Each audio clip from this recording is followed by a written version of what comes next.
আমি শুধু ধন্যবাদ জানাবো, আমি বিরাট ধন্যবাদ জানাবো এই ছবির যে ডিরেক্টর, তাকে অভিজিৎ শ্রী দাস।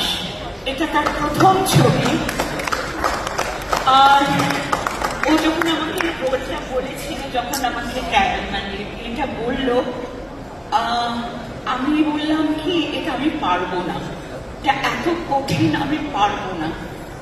কিন্তু ও বললো যে তাহলে আমি ছবিটা করবো না। তো এটা আমার মানে 2-3বার শোনা হয়েছে যে আমি না করলে ছবিটা করবে না।